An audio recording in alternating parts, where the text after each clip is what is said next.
Programme में एक बार फिर खुशामदीद नाज़रीन। प्रोग्राम के आखिरी हिस्से में हम बात करेंगे ख़ास तौर पर जो मौसमियाती तब्दीलियों के हवाले से बात हो रही है, जो ज़लज़लों के हवाले से सवालात उठाए जा रहे हैं, यहाँ पर बारिशों के हवाले से हाल ही में महकमा मौसमियात की जानिब से जो हीट वेव के हवाले से भी जो एक प्रेस रिलीज़ जारी की गई थी, जो प्रेडिक्शन जारी की गई थी, उस हवाले से हम गुफ्तगू करेंगे। महर साहबजाद खान साहब हमारे साथ मौजूद हैं, DG मेट हैं। बहुत शुक्रिया सर वक्त निकालने का। सबसे पहले तो ये बताइएगा कि ये रवां माह के हवाले से जो मुख्तलिफ खदशात सामने आ रहे थे, बारिश के हवाले से, हीट वेव के हवाले से, बताइएगा कि इस माह जो सूरत हाल है ख़ास तौर पर मौसम के हवाले से वो कैसी रहेगी, क्या प्रेडिक्शन है? अच्छा, मई का महीना आपको पता है कि नॉर्मली जो है ना गर्मी का महीना होता है हमारे, यानी सबसे ज़्यादा गर्मी अगर रिकॉर्ड देखे जाएं मई या जून में होते हैं। तो मई के महीने में इस वक्त तो जो तब्दीली आई है थोड़ा सा कि जी अभी एक जो वेदर सिस्टम चल रहा है ये तकरीबन आगे एक हफ़्ता तो है और उसके बाद भी थोड़ा सा ये करेगा, 10-11 तक प्रिवेल करेगा। लेकिन इसमें ये नहीं है कि जी 24 घंटे ये बारिश होती रहेगी, लेकिन जैसे भी होता है किसी वक्त बादल आ गए, यानी मौसम गर्म नहीं होगा। अच्छा। लेकिन इसका नुकसान एक वो थोड़ा सा है कि अभी तक काफ़ी इलाकों में गंदम की कटाई हो रही है, तो वो हमारे इस चीज़ को इफ़ेक्ट कर सकती है। बाकी देखें हम हर वक्त तैयार रहते हैं, हमारा 24 घंटे, यानी ये नहीं होता कि जी दरमियान में कोई ब्रेक आ जाए। हमारे कुछ 100 से ज़्यादा स्टेशन है जहाँ पे ऑब्जर्वेटरीज़ हैं और हमारे लोग मैनुअली काम कर रहे होते हैं और वो एक एक घंटे के बाद डाटा बता रहे होते हैं इस्लामाबाद को, और इस्लामाबाद फिर अपनी ज़रूरत के मुताबिक आगे उसकी एडवाइज़री भी इशू करता है कि कहीं पे क्या होना है।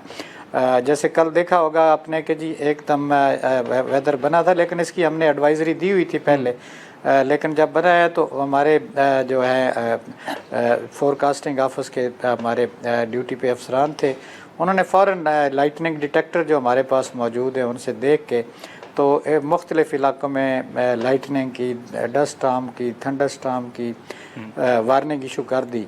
कई जगहों पे मैं भी हेल स्टॉर्म भी हुआ अगर, लेकिन वो इतना नहीं सवेयर जितना 16 तारीख को था। ठीक है। यानी हल्के ओले पड़े होंगे कहीं ना पे, लेकिन ऐसा सच कोई इतला स्टेशन से नहीं मिली कि जो हमारे स्टेशन है। बाकी विंड जो है 100 किलोमीटर तक भी गई है, बारिश भी अच्छी खासी हो गई है लाहौर तक, लाहौर से आगे हमारे जनूबी पंजाब के भी कुछ इलाके थे, तो सेंट्रल पंजाब जो है फैसलाबाद, सरगोदा रीजन, ये भी इससे काफ़ी इफ़ेक्ट हुआ है। लेकिन टाइमली ये सारा कुछ बताया हुआ था हमने कि जी लोगों को तैयार किया हुआ है ज़हनी तौर पे।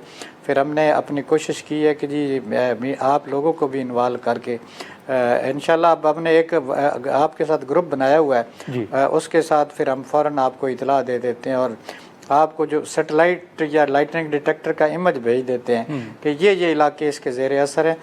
अच्छा, मैं आपको एक बात बता दूं कि लाइटनिंग या ये थंडर स्टॉर्म या डस्ट स्टॉर्म जो होता है ना, ये थोड़े अरसे के लिए होता है। ठीक है। ये प्रोलॉन्ग नहीं करता, यानी आप कह लें कि घंटा दो घंटा मैक्सिमम इसका टाइम होता है। लेकिन ये है कि ये नुकसान काफ़ी कर जाता है, आपको पता है। कई जगह से मेरा ख्याल है मुझे पता चला है कि कहीं पे लाइटनिंग ने कश्मीर के इलाके में कोई जानी नुकसान भी हुआ है। तो लेकिन ये काफ़ी ख़तरनाक होती है और उसमें फिर यही है कि एहतियाती तदाबीर कर ली जाए, या अगर आंधी है तो उसमें यानी दरख्तों का या इनका दीवारों का सहारा ना लिया जाए।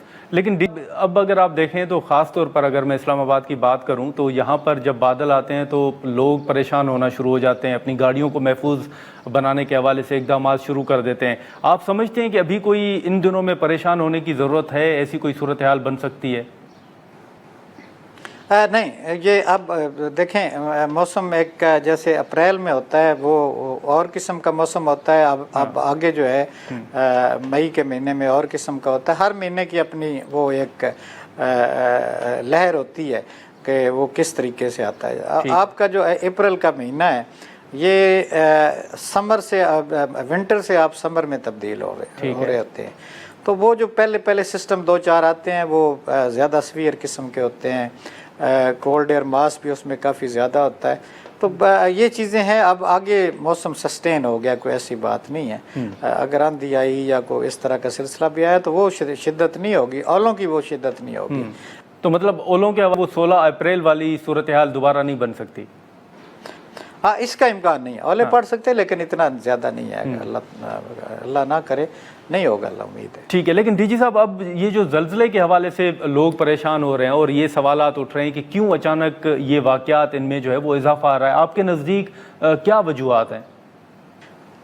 देखें इसमें मैं आपको एक बात बता दूं, हाँ, असल में जब हमारी टेक्नोलॉजी इंक्रीज़ कर जाती है ना, या उसमें थोड़ा सा बूस्ट अप आता है, या वो मॉडर्न की तरफ हम लेके जा रहे होते हैं, असल में ये आपका जो को हिंदोकश का सिलसिला है, जो ये अफ़गानिस्तान और ताजिकिस्तान और ये बॉर्डर है, ये वैसे ही ज़लज़ले यहाँ पे ज़्यादा आते हैं, ऐसी कोई बात नहीं है।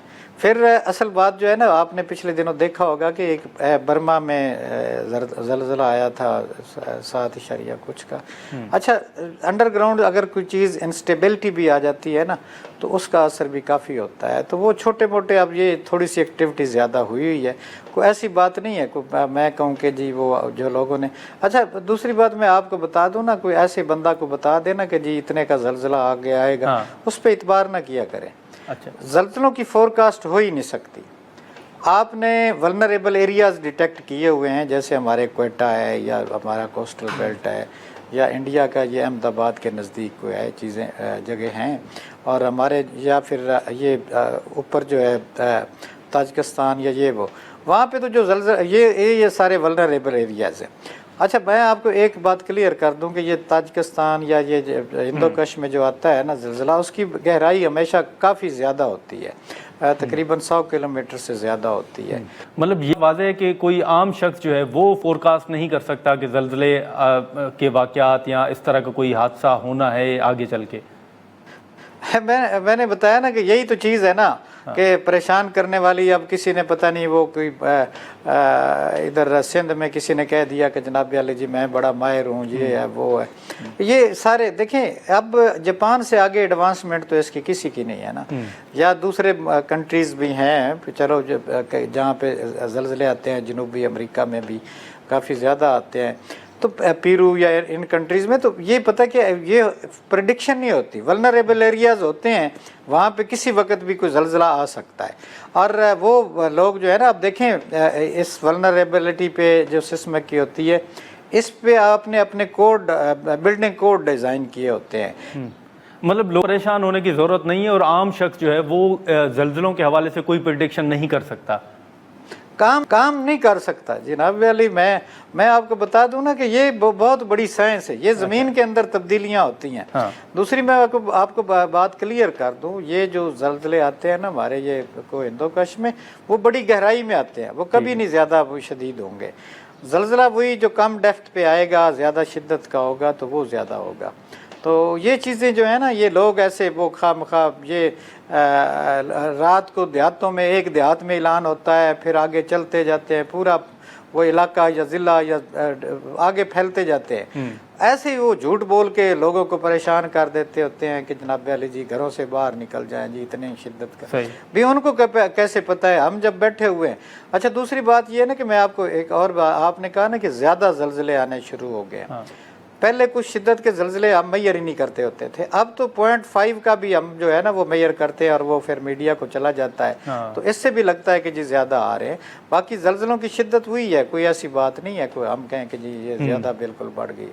जी साहब, अब जो हीट वेव के हवाले से आपने तफसीलात जारी की हैं, अब ये जो तब्दीली आई है मौसमियाती तब्दीलियों के हवाले से, आप समझते हैं कि उसमें अब हीट वेव के हवाले से कोई तब्दीली आएगी? अच्छा, हीट वेव की वार्निंग तो हमने दी हुई थी, लेकिन अब जो सूरत हाल मौसम की आहिस्ता आहिस्ता बन रही है, हाँ। अगले 10 दिन तक उनमें पाकिस्तान में तकरीबन नहीं है। ये वेदर जो है ये सिंध तक इफेक्ट करेगा, बलूचिस्तान के भी कुछ एरियाज़ हैं उनको भी करेगा। हीट वेव का जो होता है ना क्राइटेरिया एक है कि जी आपका टेम्परेचर जो है ना, यानी अगर सिंध में है तो 45 डिग्री जो है ना उससे ज़्यादा हो, और 5-6 दिन के लिए हो, मुसलसल आपका टेम्परेचर हो। यानी अगर उसमें ब्रेक आ जाती तो फिर हम उसको हीट वेव नहीं एक्सपेक्ट कर रहे होते। ठीक है। और ये हम साथ बता देते होते हैं कि जनाब वाली हीट वेव होगी। वैसे देखें गर्मियाँ आती हैं। अब इस पे मैं आपको अपना एक कंसर्न बता दूं कि जी मुझे सबसे ज़्यादा कंसर्न इस पे होता है कि जी हीट वेव की हमने वार्निंग दी है, फ़र्ज़ करो जी تو یہ اسکول جو ہے نا، اسکول ایجوکیشن ڈپارٹمنٹ، یہ زیادہ اس کو سیریس لے کے وہ بچوں کا نقصان کرنے کی کوشش ہوتی ہے۔ اچھا، میں کہتا ہوں کہ دیکھیں، گرمی ہوتی ہے، ایک پورا ملک ہے، ہم نے بھی برداشت کی ہوئی ہے، لیکن ہمارے دور میں یہ ان اسکولوں کے بارے میں کبھی نہیں کچھ کہا جاتا تھا کہ یار اسکول بند کر دیں۔ اس وقت تو فیسلٹیز بھی نہیں تھی کہ جی، اب میرا خیال ہے ہماری فیسلٹیز زیادہ ہونے کی وجہ سے کہ جی ہمارے پاس اے سی زیادہ ہو گئے ہیں، یا ہمارے پاس اس وقت تو کئی ایسے علاقے تھے شہروں میں بھی جہاں پہ بجلی نہیں ہوتی تھی۔ جی صاحب، آپ کے مطابق اسکولس کو کیا کرنا چاہیے؟ میرا خیال ہے دیکھیں ایک آپ نے جو سال کا آپ نے کیلنڈر رکھا ہوا ہے نا ایجوکیشن کا، اگر آپ درمیان میں اسکولوں میں چھٹیاں کر دیتے تو ان کا وہ کیلنڈر ختم نہیں ہوتا۔ بچوں نے جو سبق یا کوئی اپنے وہ ہوتی ہے نا تعلیم، اس کا نقصان ہوتا ہے۔ اب اس کو ہم اتنا بھی سیریس نہ لیں کہ جناب علی جی ایک دن ونڈ چلی تو ہم نے بند کر دیا، ویزیبلٹی تھوڑی سی پور ہوئی تو ہم نے کہا کہ نہیں جی اسکول بند کر دیں۔ یہ ایجوکیشن جو ہے نا، یہ ہمارا سب سے امپورٹنٹ ہے۔ دیکھیں ہمارے بچے سفر ہوتے ہیں، ہمارا اگلا سسٹم پورا ہوتا ہے۔ ایک جو کیلنڈر ہے نا، اس پہ آپ سختی سے رہیں، گرمی سردی۔ تو یہ ویو کے دوران آپ سمجھتے ہیں کہ تعلیمی ادارے جو ہیں وہ بند نہیں ہونے چاہیے؟ ہیٹ ویو ہوگی، اسماگ ہوگی، یا یہ وہ جو ہے نا، ان سے بند نہیں کرنے۔ بچوں میں قوت مدافعت بھی زیادہ ہوتی ہے۔ میں آپ کو ایک بات بتا دوں، یہ وہ اللہ کرے ایسی بات نہیں ہوتی، لیکن ہم نے چونکہ ہمارے پاس فیسلٹیز زیادہ ہو گئی ہیں، ہم اے سی سے نکل کے اسکول جا رہے ہوتے ہیں، اور اسکول بھی درمیان میں بھی ہم یہ برداشت نہیں کر سکتے کہ تھوڑی سی گرمی ہو۔ لیکن ڈی جی اس وقت اوورآل تو آپ سمجھتے ہیں کہ نا، یہ جو حالیہ تبدیلیاں آئی ہیں موسمیاتی تبدیلیوں کے حوالے سے، جو واقعات کچھ سامنے آئے ہیں، اس سے جو ہیٹ ویو کے حوالے سے ایک پریڈکشن تھی، ہیٹ ویو کے چانسز اب آپ سمجھتے ہیں کہ کم ہو گئے ہیں؟ ابھی اگلے 10-12 دن کم از کم نہیں ہے، اگلے 10-12 دن نہیں۔ لیکن یہ بھی مجھے بتائیے گا کہ یہ جو جی بی یا خیبر پختونخوا کے حوالے سے یہ سیلاب کے حوالے سے کچھ خدشات سامنے آ رہے تھے، اس حوالے سے کیا اپڈیٹ ہے ڈی جی صاحب؟ دیکھیں ابھی تک تو ٹمپریچر بڑھنے شروع ہوئے ہیں۔ وہاں پہ جو ہے نا گلیشیئر لیک آؤٹ بسٹ ایک فینامنا ہوتا ہے کہ جی زیادہ گرمی سے جو آپ کے وہاں پہ وہ لیکس بن جاتی ہیں، تو وہ بسٹ ہوتی رہتی ہیں، لیکن ابھی تک سچ کوئی نہیں ہے۔ ٹمپریچر ڈیفینیٹلی بڑھے گا تو آنے والے دنوں میں وہاں پہ کوئی سیلابی کیفیت، وہ بھی ندی نالوں میں ہوتی ہے، پورا دریا میں اتنا پانی نہیں آتا کہ جی ہم کہیں کہ جی وہ پورا دریا جو ہے نا، وہ جو اس لیک کے سٹارٹ میں ہوتا ہے، وہ نالا آ گیا، اس میں آپ کی وہ فلڈنگ ہو سکتی ہے۔ باقی ایسا سچ نہیں ہم کہیں کہ جی اتنا بڑا وہ ہو جائے تو وہ پورا دریا جو ہے نا وہ آپ کو ایفیکٹ کر جائے۔ تو سیلاب اکثر آپ نے دیکھا ہوگا کہ جی سنو میلٹنگ کا امپیکٹ بھی ہوتا ہے وہ چھوٹے ندی نالوں تک، لیکن جب تک بارش نہیں ہوتی یا زیادہ یہ شدید قسم کے، اس وقت تک سیلاب جنریٹ نہیں ہوتے۔ آپ کو پتہ ہے کہ جی ہمارے دونوں ریزروائر ہیں، سندھ بھی ہے، تربیلا بھی ہے اور منگلا بھی ہے، تو یہاں پہ ہمیں پانی کی کافی زیادہ ضرورت ہوتی ہے۔ سیلاب آگے جا کے میدانی علاقوں میں بنتا ہے، اگر یہاں سے پانی ریلیز ہوگا اور اوپر سے زیادہ بارش ہوگی تو یہ اکٹھا ہو کے جو ہے نا، ابھی ایک فینامنا کبھی سیلاب کا باعث نہیں بنے گا۔ ٹھیک ہے، بہت شکریہ ڈی جی صاحب وقت نکالنے کا۔ ناظرین، گفتگو آپ نے سنی، اس وقت ہیٹ ویو کے سمیت جو مختلف ایشوز تھے اس حوالے سے ہم نے گفتگو کی۔ آج کے پروگرام میں اتنا ہی، اجازت دیجیے، اللہ حافظ۔